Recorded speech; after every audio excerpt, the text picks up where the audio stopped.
Friends, welcome to hashtag hello philosophy. তো আজকের একটা নতুন টপিক নিয়ে এলাম তোমাদের সেকেন্ড সেমিস্টারের প্রথম অধ্যায় যুক্তিবিজ্ঞানের প্রকৃতি, অবরোহ এবং আরোহ। এইটা আমি মণ্ডল সরকার মুখোপাধ্যায়ের বইটা থেকে অতি সংক্ষিপ্ত যে প্রশ্নগুলো আছে তার প্রথম 14টা কোয়েশ্চেনের আনসার করে দেওয়ার চেষ্টা করেছি। তোমরা একটু দেখে নাও। আর ভিডিওটা শুরু করার আগে সবাইকে বলবো, যারা যারা নিউ ভিউয়ার্স আছো এখনও চ্যানেলটাকে সাবস্ক্রাইব করোনি, তো চ্যানেলটাকে প্লিজ তোমরা সাবস্ক্রাইব করে দাও আর পাশে থাকা বেল আইকনটাকে প্রেস করে দাও, যাতে আমি যখনই ভিডিও আপলোড করব তোমাদের কাছে প্রথম পৌঁছে যায়। ঠিক আছে? আর বন্ধুরা, তোমরা সবাই ভিডিও দেখো, কিন্তু লাইক খুব সীমিতই করো। তো একটা রিকোয়েস্ট, তোমাদের যদি ভালো লাগে ক্লাসটা তোমরা একটু লাইক করে দিও, কেমন? তাহলে চলো, প্রথম কোয়েশ্চেন কি আছে, মানুষের জীবনে তিনটি পরম আদর্শ কি কি? মানুষের জীবনে তিনটি পরম আদর্শ হচ্ছে সত্য, শিব এবং সুন্দর। তারপরে একটা কোয়েশ্চেন আছে, এই আদর্শগুলি দর্শনের কোন শাখায় আলোচনা করা হয়েছে? দেখো, সত্যটা কোথায় আলোচনা করা হয়েছে? চিন্তার আদর্শ হলো সত্যতা, এর সম্বন্ধে আলোচনা করে যুক্তিবিদ্যা, অর্থাৎ লজিকে সত্যতার কথাটা আলোচনা করা আছে। তারপর হচ্ছে আচরণের আদর্শ হলো শিব, এর সম্বন্ধে আলোচনা করে নীতিবিদ্যা অর্থাৎ এথিক্স। আর অনুভূতির আদর্শ হলো সৌন্দর্য, এর সম্বন্ধে আলোচনা করে সৌন্দর্যবিদ্যা অর্থাৎ অ্যাস্থেটিক্স। তাহলে একটা কোয়েশ্চেন হয়ে গেল। এবার দ্বিতীয় নাম্বার কোয়েশ্চেন অর্থাৎ 2 নম্বর কোয়েশ্চেন আমরা যাচ্ছি। যুক্তিবিজ্ঞানের ব্যুৎপত্তিগত অর্থ কী? যুক্তিবিজ্ঞানের ইংরাজি প্রতিশব্দ হচ্ছে লজিক, এবং লজিক কথাটি এসছে গ্রিক শব্দ লজিকা থেকে। এই লজিকা শব্দটি আবার ল্যাটিন শব্দ লোগোসের বিশেষণ।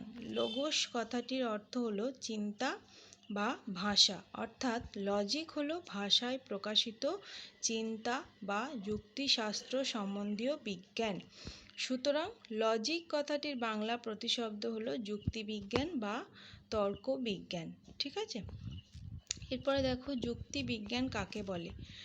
যে শাস্ত্র অবৈধ যুক্তি থেকে বৈধ যুক্তিকে পৃথক করার পদ্ধতি ও বিধিগুলি সম্পর্কে আলোচনা করে তাকেই যুক্তিবিজ্ঞান বলে। নেক্সট কোয়েশ্চেন 4 নম্বরে আছে, কপির মতে যুক্তিবিজ্ঞানের সংজ্ঞা। কপি মানে হচ্ছে আই.এম. কপি। দেখো, এনার পিকচারটাও ডান দিকে আমরা দেখতে পাচ্ছি। ঠিক আছে? এরপরে দেখো, আই.এম. কপি কি বলেছেন যুক্তিবিজ্ঞানের সংজ্ঞা দিতে গিয়ে।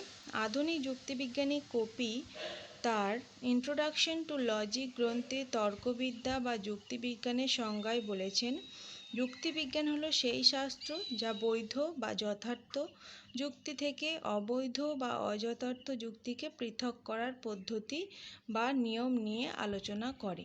ঠিক আছে? ইংলিশটা আমি বলে দিচ্ছি, logic is the study of the methods and principles use to distinguished good from bad reasoning. ঠিক আছে? এরপরে 5 নম্বর কোয়েশ্চেন আমরা যাচ্ছি, অ্যারিস্টটলকে যুক্তিবিজ্ঞানের জনক বলা হয় কেন? তিনি খ্রিস্টপূর্ব 4র্থ শতকে যুক্তিবিজ্ঞান নামক নতুন শাখার প্রবর্তন করেন, তাই অ্যারিস্টটলকে যুক্তিবিজ্ঞানের জনক বা ফাদার অব লজিক বলা হয়। তোমরা এই ভিডিওটা পজ করে করে এই আনসারগুলো লিখে নেবে। এরপরে 6 নম্বর হচ্ছে, যুক্তিবিজ্ঞানের মূল প্রতিপাদ্য বিষয় কি? দেখো, যুক্তিবিজ্ঞানের মূল প্রতিপাদ্য বিষয় হলো যুক্তি। যুক্তিবিদ হ্যামিল্টন বলেছেন, যুক্তি হলো চিন্তনের সূত্রগুলির বিজ্ঞান। ঠিক আছে? যুক্তিবিজ্ঞানের চিন্তা শব্দটি দুটি ভিন্ন অর্থ লক্ষ্য করা যায়। ব্যাপক অর্থে চিন্তা বলতে বোঝায় অতীতের স্মৃতি, ভবিষ্যতের কল্পনা, সংবেদন, প্রত্যক্ষ ধারণা ইত্যাদি। আর সংকীর্ণ অর্থে চিন্তা বলতে বোঝায় বিচার করা, তর্ক করা। ঠিক আছে? তারপরে চলো আমরা যুক্তিবিজ্ঞানের কাজ কি। যুক্তিবিজ্ঞানের কাজ হচ্ছে চিন্তার মূল নীতিগুলোকে একত্রিত করা বা সুসংবদ্ধ করা এবং যথাযথ মূল্যায়ন করা। 9 নম্বর কোয়েশ্চেন আছে, অনুমান কাকে বলে? দেখো, আমরা জ্ঞাত বিষয়ের উপর নির্ভর করে অজ্ঞাত বিষয় সম্পর্কে জ্ঞান লাভ করার চেষ্টা করি, এই প্রক্রিয়াকেই বলা হয় অনুমান। মানে আমাদের একটা জানা বিষয় থেকে অজানা বিষয়ের যে জ্ঞান লাভ করা, চেষ্টা করি সেই প্রক্রিয়াটাকে বলা হচ্ছে অনুমান। মানে দেখো, দূরে কোথাও ধোঁয়া দেখে আমরা যখন আগুনের অস্তিত্ব সম্বন্ধে জ্ঞান লাভ করি, কিন্তু এই আগুনকে আমরা সরাসরি প্রত্যক্ষ করছি না, অনুমান প্রক্রিয়ার সাহায্যেই এই জ্ঞান আমাদের সম্ভব হচ্ছে। এখানে জ্ঞাত বিষয়কে বলা হচ্ছে ডাটা বা উপাত্ত, আর অজ্ঞাত বিষয়কে বলা হচ্ছে কনক্লুশন অর্থাৎ সিদ্ধান্ত। যেখানে একটা উদাহরণ দেওয়া আছে, তারপর আমি তোমাদেরকে ব্যাপারটা বুঝিয়ে দিচ্ছি। দেখো, যেখানে ধূম থাকে সেখানে আগুন থাকে, দূরে ধূম আছে দূরে আগুন আছে। এখানে ধূম কথার অর্থ হচ্ছে ধোঁয়া, তো যেখানে ধোঁয়া থাকে সেখানে আগুন থাকে। দূরে দেখো ধোঁয়া আমরা দেখতে পাচ্ছি, মনে করো দূরে একটা পর্বতে আমরা ধোঁয়া দেখতে পাচ্ছি, আমরা বলছি ও তাহলে নিশ্চয়ই ওখানে আগুন আছে, তার জন্যই ওখান থেকে ধোঁয়া বের হচ্ছে। মানে আমরা একটা অনুমান করছি, ঠিক আছে, আমাদের কিন্তু জানা নেই সেখানে আগুন আছে কি না, ঠিক আছে। তো এই যে জ্ঞাত বিষয় থেকে অজ্ঞাত বিষয়ে জ্ঞান লাভ করার চেষ্টা করছি, এটা কি বলা হচ্ছে অনুমান, ঠিক আছে। 10 নম্বর কোয়েশ্চেন আছে, যুক্তির একটি উদাহরণ দাও। দেখো, সকল মানুষ হয় মরণশীল জীব, সকল শিক্ষক হন মানুষ, অতএব সকল শিক্ষক হন মরণশীল জীব। এরপরে 11 নম্বর কোয়েশ্চেন, যুক্তির অবয়ব কাকে বলে? যুক্তির অবয়বগুলি কি কি? যেসব বচন দিয়ে যুক্তি গঠিত হয় তাদেরকে বলে যুক্তির অবয়ব। যুক্তির অবয়বগুলো হচ্ছে হেতুবাক্য আর সিদ্ধান্ত। এরপর নেক্সট কোয়েশ্চেন, যুক্তির কয়টি অংশ? যুক্তির দুটি অংশ। কি কি? হেতুবাক্য আর সিদ্ধান্ত। একটা যুক্তি গঠিত হয় দুটো হেতুবাক্য বা আশ্রয় বাক্য দিয়ে আর সিদ্ধান্ত দিয়ে, ঠিক আছে। এরপরে দেখো, হেজি কেন আসছে?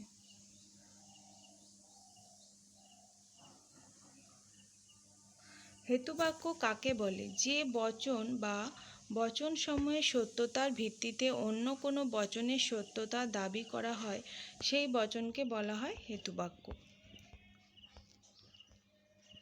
নেক্সট কোয়েশ্চেন, সিদ্ধান্ত বলতে কি বোঝো? যুক্তিতে যে বচনের সত্যতা দাবি করা হয় তাকে বলে সিদ্ধান্ত।